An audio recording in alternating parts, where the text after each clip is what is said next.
take the stone to see. Oh, the wonder of your majesty. Every star, every galaxy, every heart could dare to dream. Heaven is where you are. To see your glory, to know your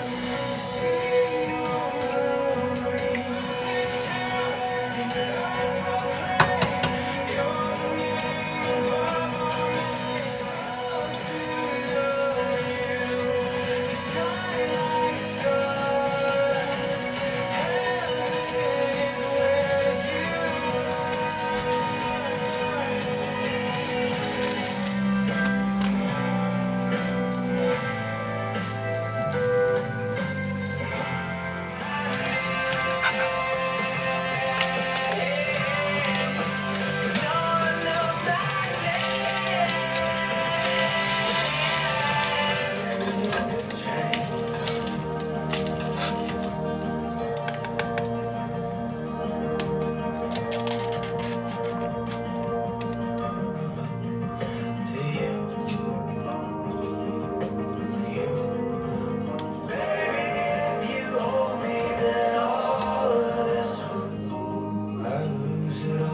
So, after this week of school, there's only 2 more weeks left, and the term is over.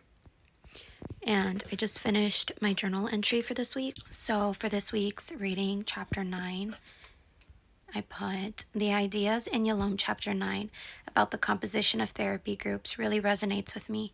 It highlights the importance of understanding how clients' attachment styles can influence their interactions within a group setting. It's fascinating to think about how individuals might recreate their typical relational patterns within the microcosm of a therapy group. Personally, this connection is meaningful to me because I've always been intrigued by the dynamics of interpersonal relationships and how they shape our experiences. Whether in personal or professional settings, I believe that understanding attachment styles and relational patterns can help foster healthier and more supportive connections with others. In my own life, I've observed how different attachment styles can impact the way people communicate, form bonds, and navigate conflicts. By recognizing these patterns, I strive to be more empathetic and attuned to the needs of those around me. Professionally, I aspire to work in a place where I can help individuals and groups develop healthier relationships. I'm passionate about this aspect of psychology because, in the past, I have worked in places that were not attuned to the emotional well-being of others. Due to my lack of knowledge at the time, I believed environments like that were normal, to say the least. Psychology has broadened my understanding of healthy relationships and even healthier work environments. Yalom Chapter 10 provides some valuable insights into the creation of therapy groups. It emphasizes the importance of factors like the physical setting, privacy, and group size. Personally, I find it fascinating how these considerations can impact the effectiveness of group therapy. It aligns with my own goals of creating a supportive and focused environment for group interactions. I appreciated learning that the ideal size of group therapy sessions is 7 to 8 participants. When I attended Al-Anon, I noticed that due to the high participation rate, people got lost in the numbers, which made it a bit more difficult to truly connect with one another. And we didn't have an ELG for this week's journal entries, so I just put listening to you speak is always great. I've learned so much from you because my professor is amazing and they deserve to know that I think so.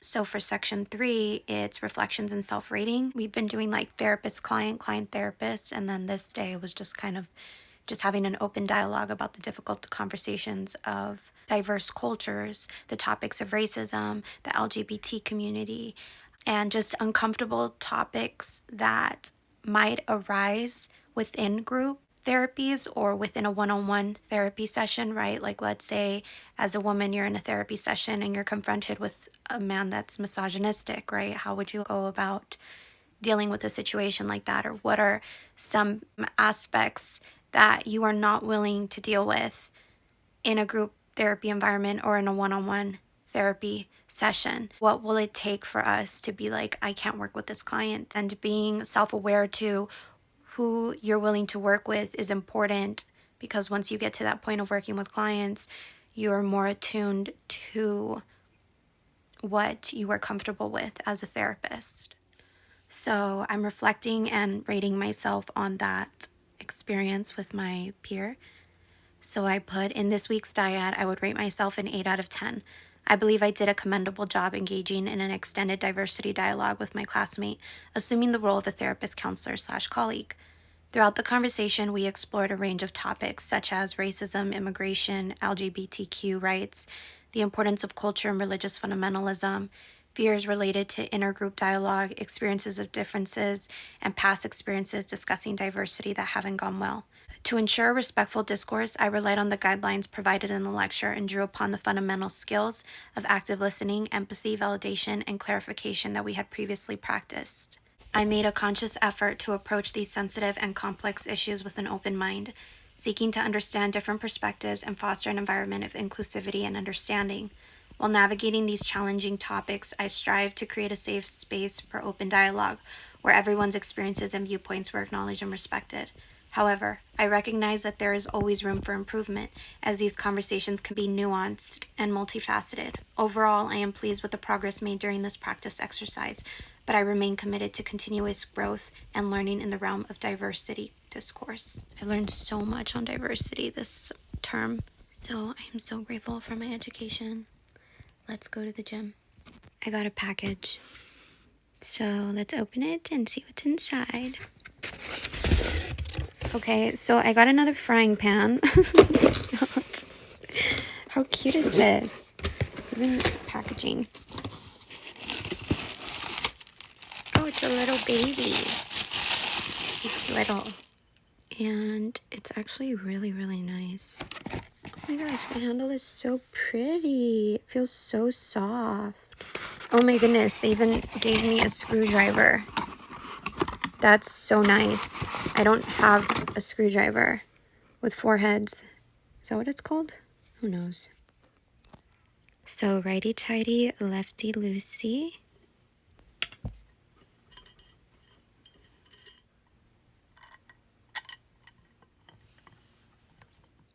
Cooking is an art. Relax and enjoy. Whenever she holds a pot handle, she feels that cooking is a kind of enjoyment, and this kind of enjoyment would become a kind of love transmission, and the food under the hands of every cook is an art, and since art has been born since then. I got 2 charger cables for my phone because the one in my car takes forever to charge. Then this is one of my favorite moisturizers. It's the vitamin C and collagen. Then I got the Sky High mascara.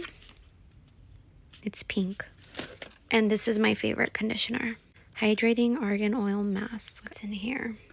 Magnetic phone holder. I needed one of those. Oh, and then my new blush by Milani. This is how the Milani blush looks like.